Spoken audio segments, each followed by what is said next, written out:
Everyone, so this is the final part of conservatism. So we're looking at the 5 core key thinkers that Edexcel wants you to know for your exam. We'll go through each in turn. Hopefully you have had a chance to do the pre-tuned video notes too. So you may have done some pre-reading on this already, or pre-watching, should I say.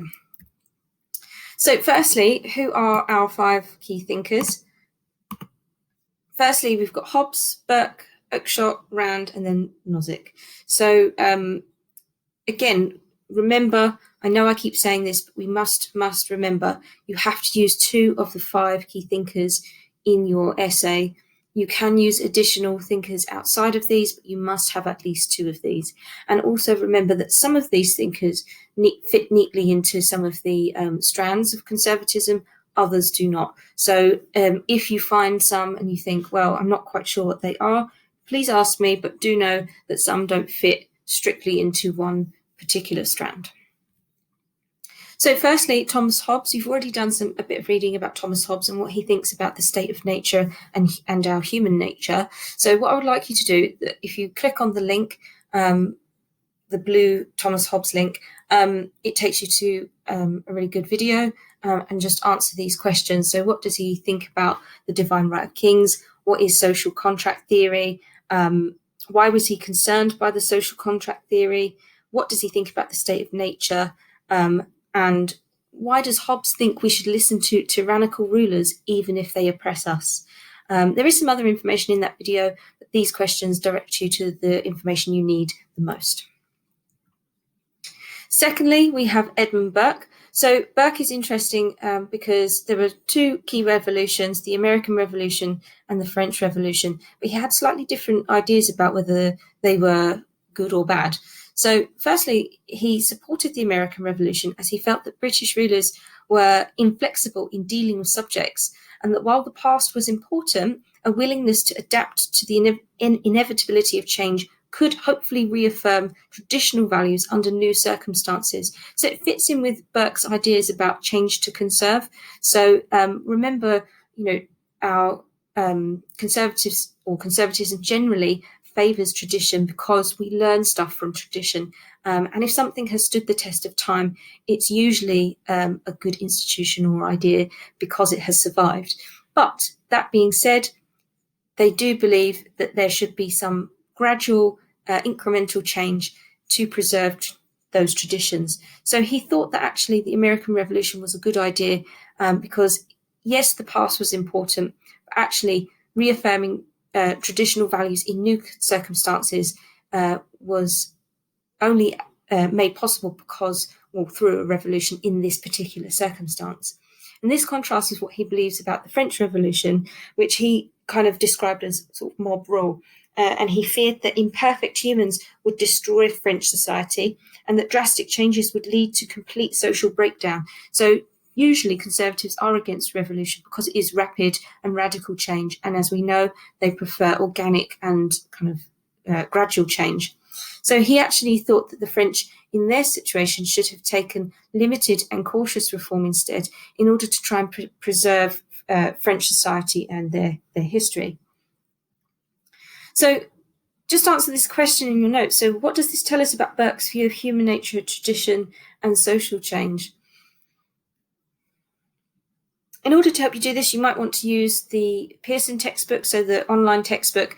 Write a summary of his key ideas, and please try to use these 3 concepts in your notes. So the idea of change to conserve, the idea that humans are fallible.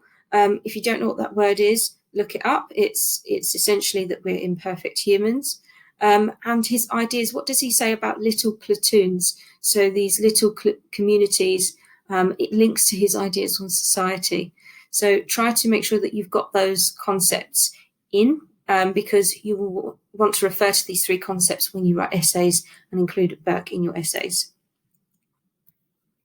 Our third key thinker is Oakeshott.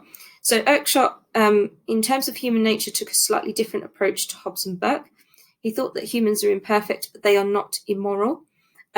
So he thought that our basic human nature, we can be, or it is based on morality. We do have a natural sense of morality, but we are flawed. We are going to make mistakes. The state exists to prevent the bad rather than create the good.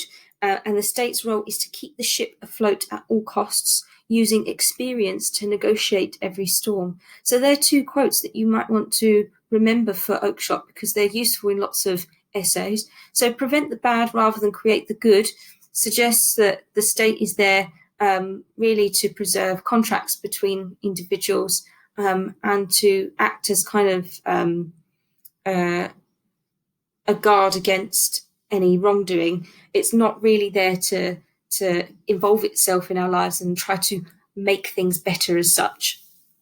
That role there about keeping the ship afloat at all costs, that suggests that the state has a minimal role. It's really there just to make sure that things stay afloat. Again, it's not there to try and theorize about what a perfect society would be and try to create a utopian society. It's there just to keep things stable.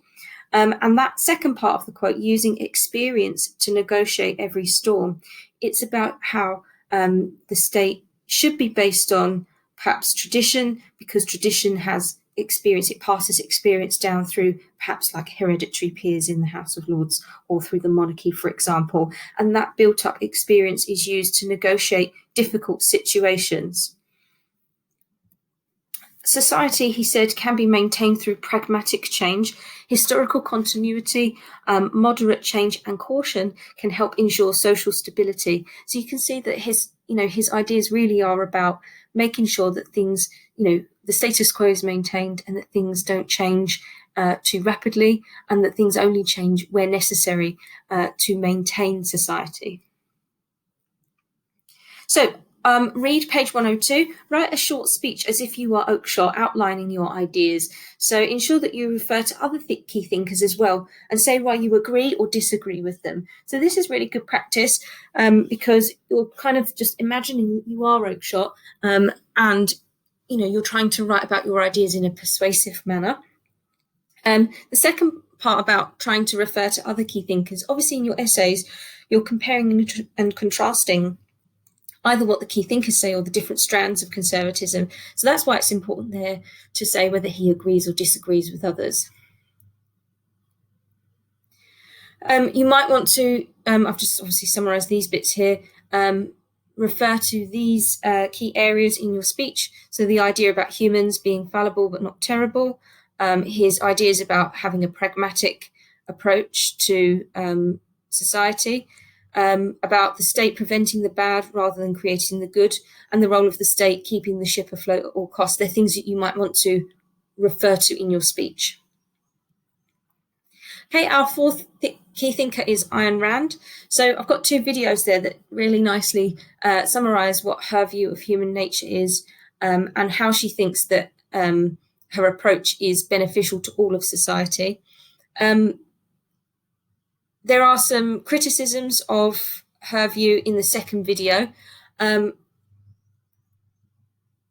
She is mostly fitting into the New Right perspective.